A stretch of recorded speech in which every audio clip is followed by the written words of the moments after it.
పట్టణాలు, నగరాలు కాంక్రీట్ జంగిల్‌గా మారుతున్న ప్రస్తుత పరిస్థితులలో మిద్దె పంటల సాగు అత్యంత ఆవశ్యకమైనది. మన అభిరుచిని బట్టి అనేకమైన పంటలతో పాటు డ్రాగన్ ఫ్రూట్ వంటి వైవిధ్యమైన పంటలను కూడా పండించవచ్చు. ఇదే విషయాన్ని గోపాలపట్నం సమీపంలోని ఆదర్శ్ నగర్‌లో ఉంటున్న సలాది కృష్ణయ్య నిరూపిస్తున్నారు. జేడీ ఫౌండేషన్ సభ్యుడిగా, అంతకుమించి పర్యావరణ ప్రేమికుడిగా ప్రత్యేక గుర్తింపు పొందుతున్న సలాది కృష్ణయ్య నివాసం నుంచి జేకే న్యూస్ నవభారత్ అందిస్తున్న ప్రత్యేక కథనం. భారతదేశం స్వతహాగా వ్యవసాయాధారిత భూమి అయితే ప్రస్తుతం అందరికీ తెలిసిందే వ్యవసాయానికి ఉపయోగించినటువంటి భూమి క్రమక్రమంగా తగ్గుముఖం పడుతోంది. ఈ క్రమంలోనే మిద్దె పంటల సాగు అనేది చాలా ఆవశ్యకంగా మారింది. అనేక మంది తమ ఇంటి మేడపైన అనేక రకాలైనటువంటి పంటలను పండిస్తున్నారు. అయితే ఇప్పటి వరకు కూడా చాలా మంది పండించినటువంటి పంటల సంగతి ఆలోచించినట్లయితే చాలా మందికి సుపరిచితమైనటువంటి డ్రాగన్ ఫ్రూట్ ని కూడా మిద్దె పంటలలో భాగంగా పండించవచ్చని చెప్పనేసి చాలా మందికి తెలియని విషయం. ఈ క్రమంలోనే మనతో ఉన్నారు కృష్ణయ్య గారు.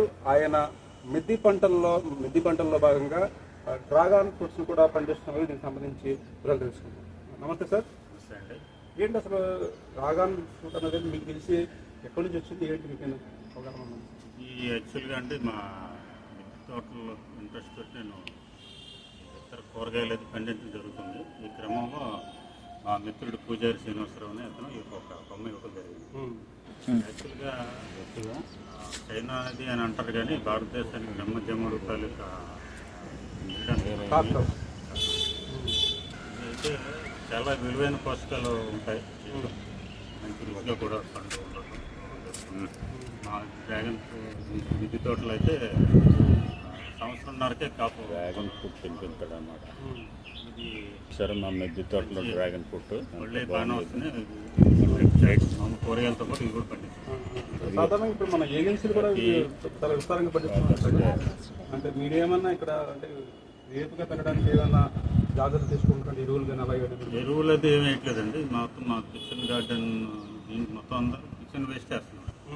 కిచెన్ వేస్ట్ కంపోస్ట్, మా ఇంట్లో తయారు చేసిన కంపోస్ట్, పువ్వుల తాలూకా రైతులు మట్టి అంటే ఒకసారి కాపు వచ్చిన తర్వాత ప్రస్తుతం పిండి దశలో ఉన్నాయి. అంటే పండుగ మాత్రం బిల్లు పట్టవచ్చు. సుమారు 15 రోజుల్లో పండుగ పడుతున్నారు. ఇది డ్రాగన్లు ఇది ఒక రకం అండి, ఎరుపు రంగు రకం. సాధారణంగా ఇప్పుడు ఏజెన్సీలో పండినటువంటి డ్రాగన్కి ఇక్కడ డ్రాగన్కి రుచిలో ఏమైనా వ్యత్యాసం ఉందండి? అంత బాగుంది. లేకపోతే ఎందుకు మరి ఇది బాగా అంటే రకరకాలు ఉన్నాయండి. తెలుపు ఉంది, ఆరెంజ్ ఉంది, ఎల్లో కూడా ఉంది. దీంట్లో ఆరెంజ్ మొత్తం కొద్దిగా రుచి ఎక్కువగా ఉంది. బాగుంది. అంటే ఈ మొక్క సంవత్సరాలు సార్ వేసి 2 సంవత్సరాలు నడుతున్నాం. అంటే ఇది రెండో విడత అనుకుంటాను. ఇది డ్రాగన్ ఫ్రూట్ సంబంధించినటువంటి పంట. ఇక్కడ సాధారణంగా ఎవరైనా సరే స్థలం ఉన్నట్లయితే చూసినట్లయితే ఈయన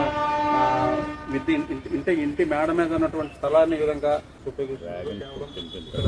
డ్రాగన్ ఫ్రూట్ మొక్కలే కాకుండా అక్కడ అనేక రకాలైనటువంటి మొక్కలు ఉన్నాయి. ఏంటి సార్ వీటితో పాటు ఏం రకాల? ఇది వంగ, మిరప, టమాటో, పూల మొక్కలు, మామిడి మొక్కలు కూడా వేస్తున్నాం. దొండ పాదులు, దొండ తీర, తమలపాకులు, క్యాబేజీ, కాలీఫ్లవర్ కూడా వేస్తున్నాం. సార్ ఇప్పుడు మీకు సాధారణంగా ఎన్ని రకాల మొక్కలు ఉన్నాయి, లేకపోతే పువ్వులు ఉన్నాయి, లేకపోతే ఇలాంటి పక్షులు కూడా వస్తుంటాయి, వాటి వల్ల ఇబ్బంది ఉండదా? పక్షుల వల్ల ఇబ్బంది లేదు. పక్షులు రావాలి సార్. పక్షులు రావడానికని మేము వేరే ప్రత్యేక బిన్ను ఏర్పాటు చేసి దాంట్లో ధాన్యం పక్షులు వచ్చి వాటి మా దగ్గర ధాన్యం తిని వాటి రెట్ట చేసి దీనికి వాస్తవం ఆ విధంగా మనం చిన్న చిన్న పురుగులు ఉన్న పక్షులు.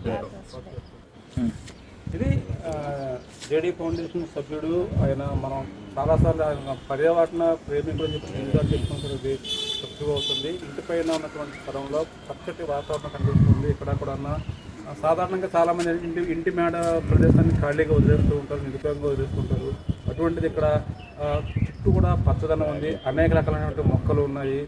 వీటి కోసం ప్రత్యేకించి ఎలాంటి ఎరువులు వాడకపోయినప్పటికీ కూడా పంటగది నుంచి వచ్చేటువంటి ఏదైతే వ్యర్థాలు ఉంటాయో వాటిని ఉపయోగించి ఎరువుగా మార్చి పర్యావరణానికి తనవంతుగా ఆయన సహాయ సహకారం చేస్తున్నారు. మరొకటి ఏంటంటే దీని ద్వారా పక్షులకు కూడా ఇక్కడ రావడం, తద్వారా వాటికి కూడా ఎంతో కొంత ఆహారం లభించడం, ఆ పక్షుల రెట్టల ద్వారా వీటికి కూడా కొంత గెత్తంగా మాడాలంటేటువంటి ఒక మేలు కలిగిన అంశాలు మనం కృష్ణయ్య గారి ద్వారా చూస్తున్నాం. ఇది ఓవరాల్గా పరిస్థితి. సో వీళ్ళంత వరకు కూడా ప్రతి ఒక్కరు కూడా మీకు అవకాశం ఉంటే మిద్దె పంటలను పండించండి. తద్వారా ముఖ్యంగా తోట పని చేయడం వల్ల మానసిక ఆనందం, సంతృప్తి కూడా కలుగుతుంది.